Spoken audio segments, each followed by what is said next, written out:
Voilà, aujourd'hui, une dernière famille des colorants. Donc, entre autres, la coloration végétale.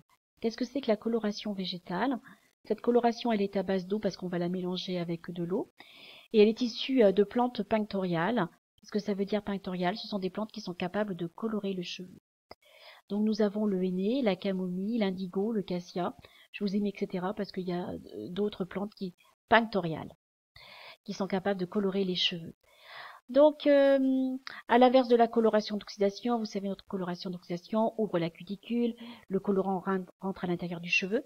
Par contre, la coloration végétale, elle va envelopper le cheveu, elle va gainer le cheveu. Donc, c'est vraiment très important, ça respecte la fibre capillaire. Donc, il n'y a que des avantages. Alors, je vais vous présenter le henné arabe. Qu'est-ce que c'est que ce henné-là? Il provient d'un arbuste qui s'appelle la Ausania. Donc, les feuilles, elles sont coupées, elles sont séchées, elles sont pulvérisées, c'est-à-dire qu'elles sont transformées en poudre qui s'appelle le henné. Donc cet henné-là va nous donner des couleurs rouges, orangées. On va trouver cet arbuste sur des zones plutôt humides de l'Afrique du Nord et du sud de l'Asie. Donc là, comme vous pouvez voir, les femmes islamiques, elles vont se teindre les cheveux avec cet henné-là.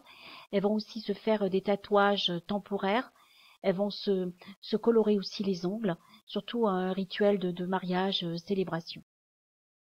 Nous avons aussi le henné égyptien et marocain, là aussi qui a vraiment que des qualités au niveau de la coloration. C'est vraiment respectueux de la fibre capillaire, le cheveu est vraiment doux, il n'est pas du tout abîmé. Donc là, je vous ai présenté que les avantages du henné. Alors, un petit peu comme les inconvénients, un peu beaucoup. Alors attention, l'inconvénient, c'est que sur un cheveu blanc ou sur une teinte, vous risquez d'avoir des cheveux rouges et même orangés. Il faut faire très très attention. Moi, je sais quand je prenais des cours pour passer mon brevet professionnel, il y avait un enseignant d'art appliqué.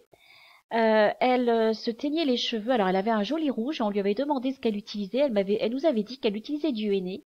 Et c'est vrai que c'était très très beau. Ça faisait un très très joli rouge. Par contre, elle avait des cheveux blancs sur des zones où ça faisait des filaments orangés. Et ce qu'il ne faut pas oublier aussi, c'est que le henné, vous ne pouvez pas passer d'une coloration avec un henné et repasser avec une coloration chimique, ni faire une permanente, au risque de casser le cheveu. Voilà. Et je me souviens, il y a quelques années, quand j'étais salariée, une de mes clientes, sa fille, lui avait acheté du henné du Maroc, puisqu'elle habitait au Maroc, elle travaillait au Maroc. Elle était venue à mon salon, elle avait appliqué donc son henné chez elle, et puis elle était venue en me montrant que tous les cheveux de la nuque avaient cassé. Et je lui ai expliqué qu'on ne pouvait pas faire un henné et repasser à une coloration d'oxydation ou vice-versa. Voilà, ça a vraiment un inconvénient. Donc, comme vous voyez, la coiffure tente d'évoluer. On parle beaucoup de produits bio, des produits cosmétiques. Donc, toutes les marques, tout le monde s'est mis à faire des recherches.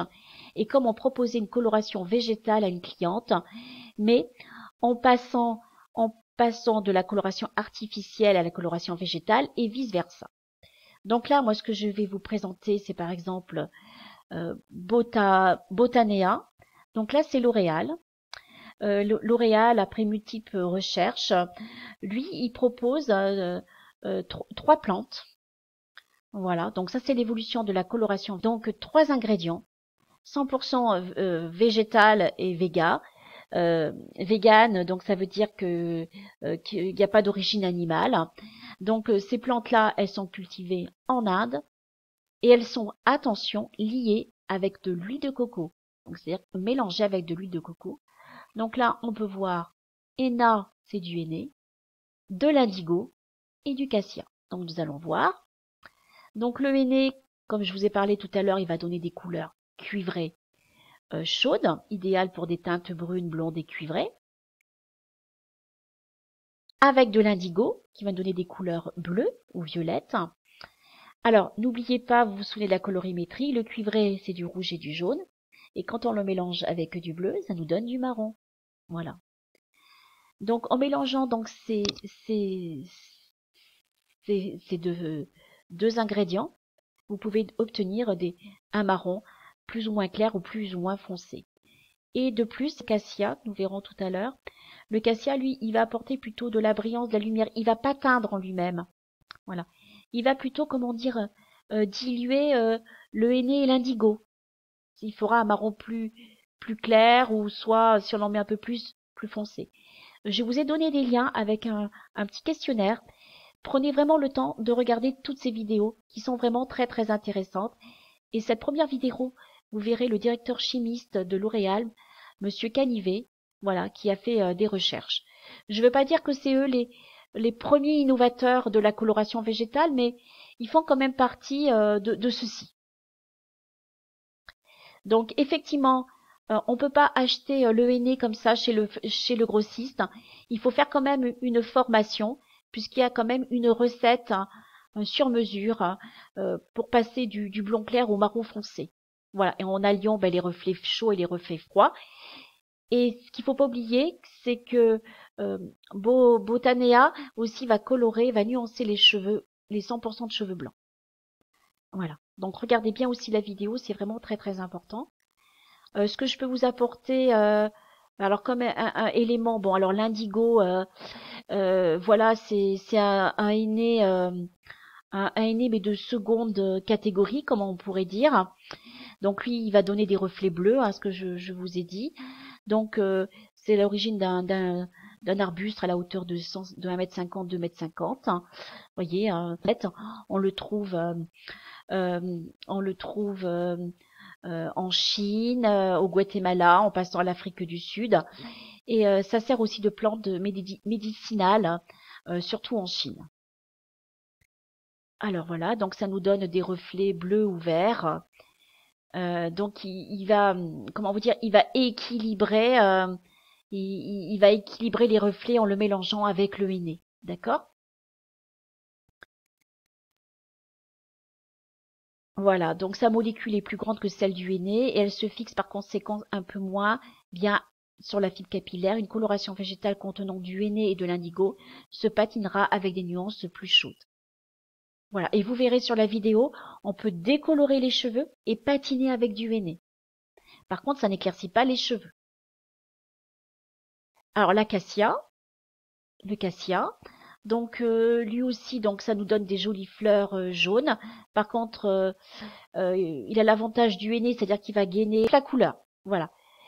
Il n'amène pas vraiment de couleur. Bon, c'est pour ça qu'on parle de henné neutre. Voilà.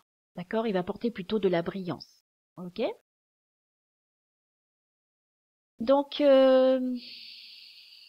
voilà. Donc, j'en reviens toujours. Donne de la brillance, une odeur agréable d'herbes fraîchement coupées, peut donner des reflets dorés aux cheveux blancs. Donc, attention, c'est pour ça qu'il faut le mélanger avec du henné et puis de l'indigo. Là, donc, je vous donne un petit exemple qu'on avait été parti faire un stage.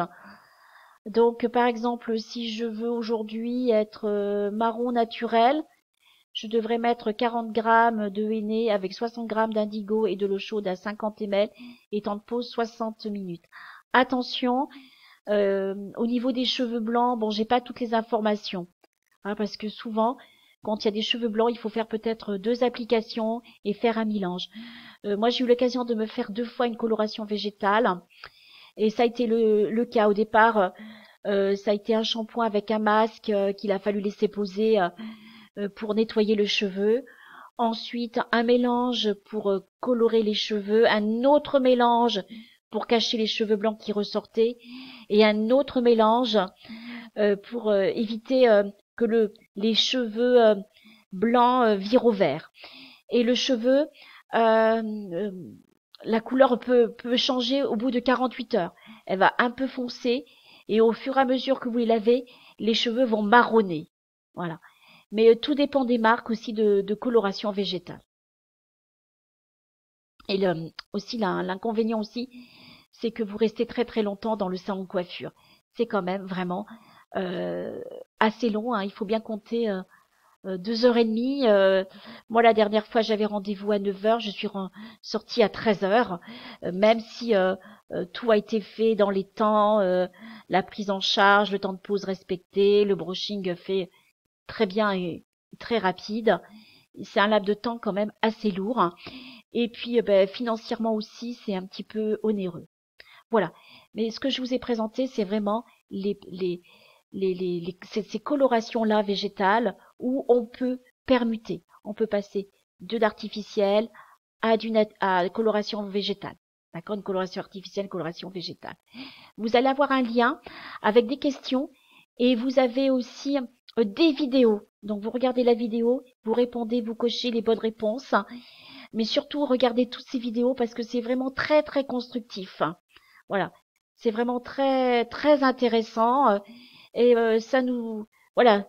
Ça permet de donner une ouverture dans les salons de coiffure, de proposer justement ce service-là aux clientes. Effectivement, c'est peut-être pas à la portée de toutes les clientes parce que c'est quand même onéreux. Pourquoi? Parce que voilà, il y a différentes peut-être applications. Il faut rincer, faut que le coiffeur soit disponible, voilà. Mais c'est vraiment intéressant. Il y a la coloration Gaïa. Enfin, vous verrez par rapport aux vidéos, ça laisse et ça donne à réfléchir. Voilà. Écoutez, je vous dis à bientôt et j'espère que cette séance-là a été intéressante.